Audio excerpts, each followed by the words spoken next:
pada gimana ya, FOMO semua itu loh. Sininya berdarah.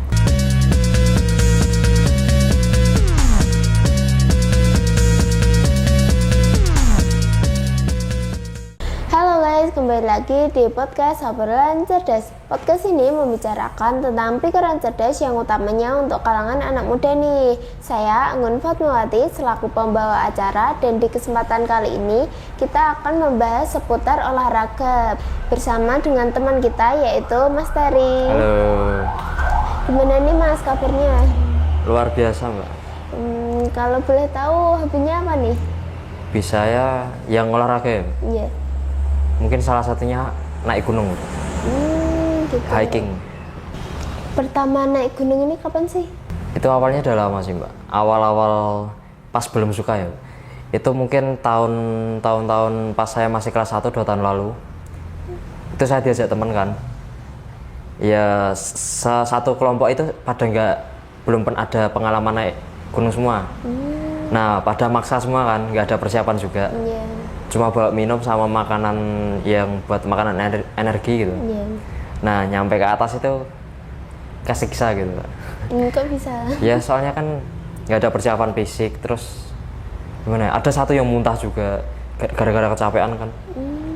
Nah terus pas itu saya mikirnya tuh menikmati naik gunung itu pas di atasnya Mbak. Nah tapi setelah itu 1 tahun kemudian saya diajak lagi sama teman-teman yang baru. Nah itu saya baru tahu kalau naik gunung itu serunya pas perjalanannya Mbak. Jadi ya, pengalaman pertama saya nggak terlalu enak itu, nggak terlalu menikmati.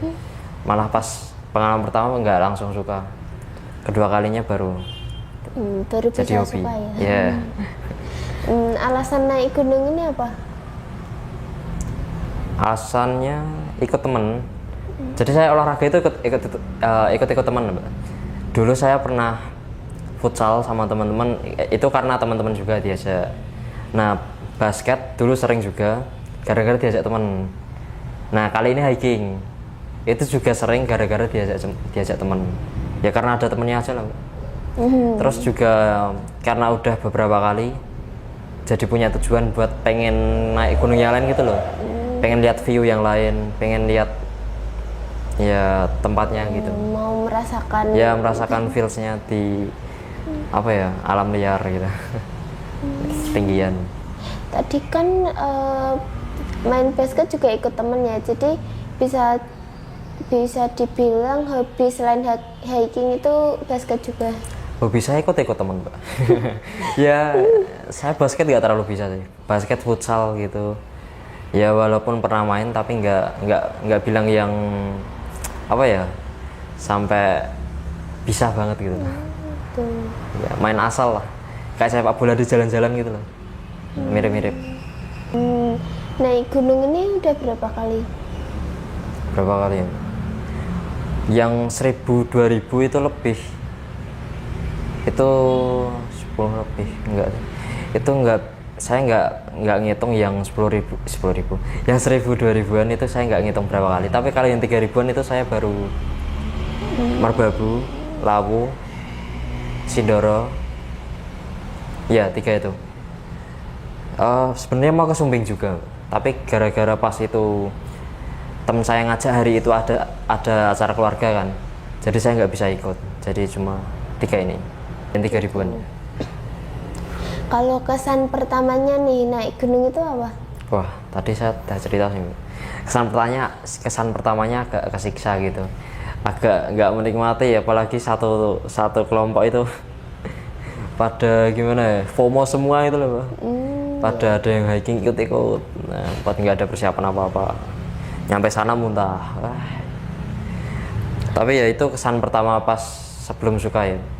Setelah suka kan ya jadi menikmati, jadi hobi gitu. Setelah sekian banyaknya naik gunung itu, yang pengalaman paling berkesan itu apa? Yang paling seru gitu? Kalau paling seru itu mungkin pas ngecamp di Merbabu. Itu saya sampai nggak bisa tidur gara-gara dijailin temen terus. gimana ya, yang bener-bener berkesan karena temen saya usil semua. Karena jengkel, karena ya itu, jadi karena gara-gara itu membekas kan. Jadi itu positif negatif sih Mbak. Pas di sananya kan saya jengkel-jengkel, tapi pas di sini pas udah ngalamin itu kayak jadi kangen, pengen lagi. Ya itu membuat berkesan. Pas tidur coret-coret wajahnya, serius di sini, di belakang, di perut, terus apa ya, lagi tidur digotong ke luar tenda gitu. Unik-unik. Kalau persiapan buat jauh-jauh hari itu apa sih? Kalau naik gunung itu? Yang buat jauh-jauh hari tentu saja fisik, 2 uang. Apalagi kalau ngecamp. Kalau TikTok itu agak gimana ya, murah, jauh lebih murah. Kalau camp kan harus peralatannya, mungkin kalau nggak punya nyewa gitu kan. Terus juga camp itu bawa carrier juga agak berat kan Mbak, jadi fisik bener-bener perlu ya. Tapi kalau persiapan yang deket-deket mungkin logistik gitu, minum, makan, terus yang nggak wajib trekking pole. Terus apa lagi Mbak, mungkin kalau misal hiking malam TikTok gitu kan, mulai naik jam 3 gitu, mungkin butuh headlamp, lampu ya, kayak senter gitu ya, tapi taruh kepala diikat gitu kan. Ya itu aja mungkin. Kalau lagi cuaca buruk nih, persiapannya itu apa yang paling penting untuk dibawa? Paling penting mantol, sama mungkin buat jaga-jaga kalau kedinginan itu selimut emergency, selimut aluminium itu loh Mbak, tau nggak Mbak? Yang putih-putih, yang kinclong-kinclong gitu, itu bisa ngeblok dingin dari luar gitu, biar nggak masuk, biar nggak kedinginan. Terus ya mantol itu buat nahan hujan, buat biar nggak basah aja gitu. Terus kalau ketemu badai itu gimana? Perasaannya itu kayak apa?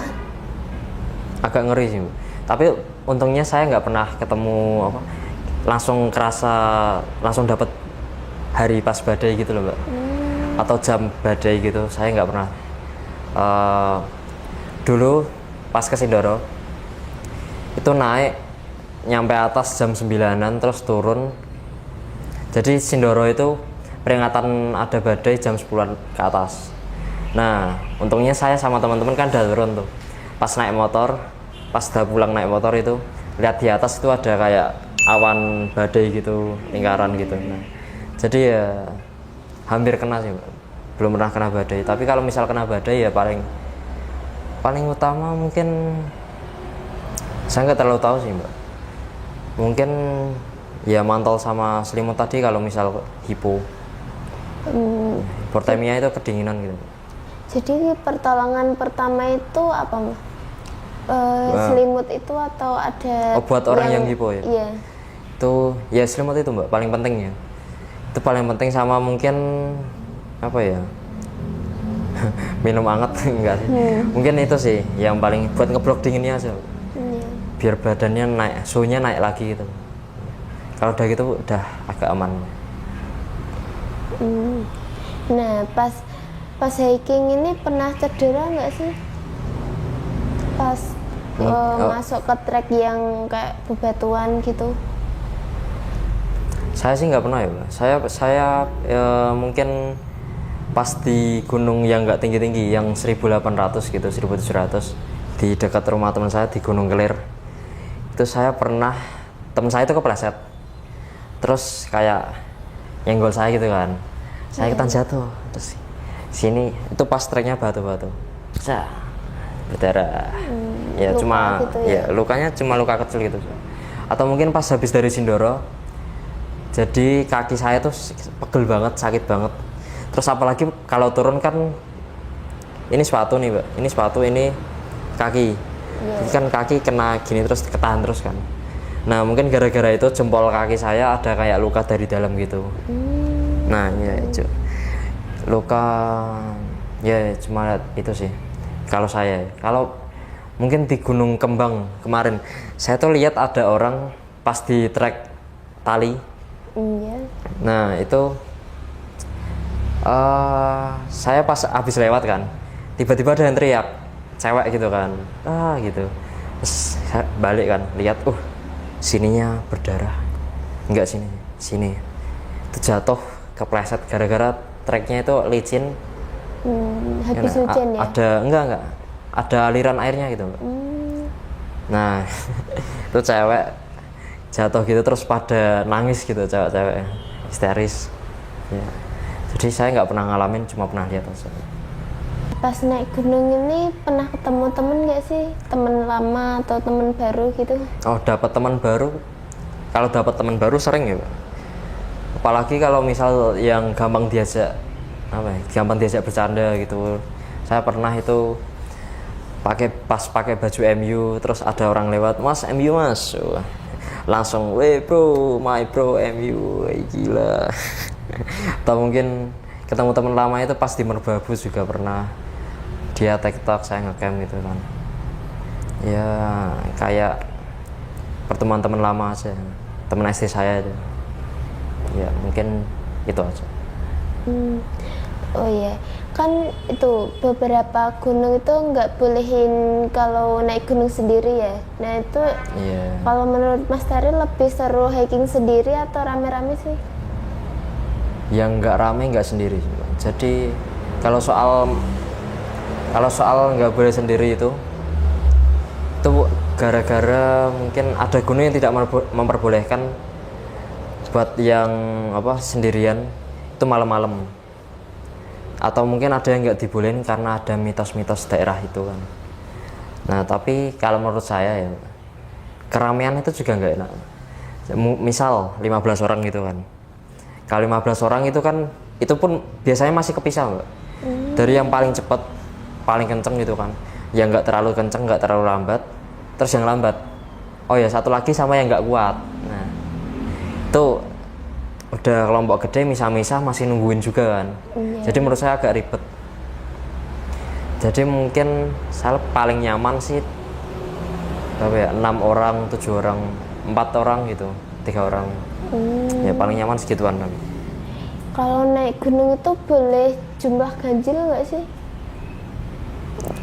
Itu saya kurang tahu ya, Pak. Tapi banyak yang bilang kalau ganjil harus nyari penggenapnya gitu. Ini saya nggak terlalu tahu sih mitos kayak gitu. Nah untuk membagi waktu hiking sama kehidupan sehari-hari itu gimana? Kehidupan sekolah saya, jadi kalau misal camp nih. Kalau camp biasanya Sabtu. Jadi sekolah saya itu Sabtu sama Minggu libur ya. Sabtu naik, Sabtu siang ya. Sabtu siang ke sana terus naik langsungan. Habis itu ngecamp. Terus naik, turun, beres-beres. Minggu sore baru nyampe rumah. Kalau misal TikTok itu dari Jumat habis sekolah langsung berangkat.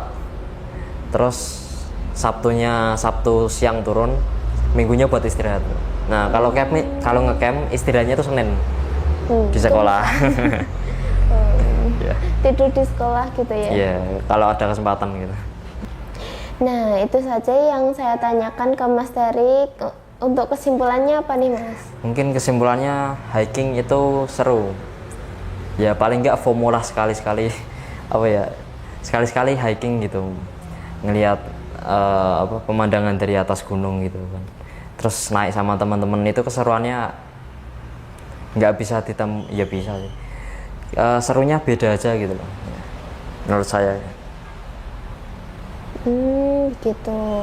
Nah, terima kasih untuk Mas Tari yang telah bersedia membagikan pengalamannya untuk kita semua, dan terima kasih juga untuk penonton yang sudah menonton sampai akhir. Sampai jumpa di lain waktu dan podcast selanjutnya. Sampai jumpa. Dadah.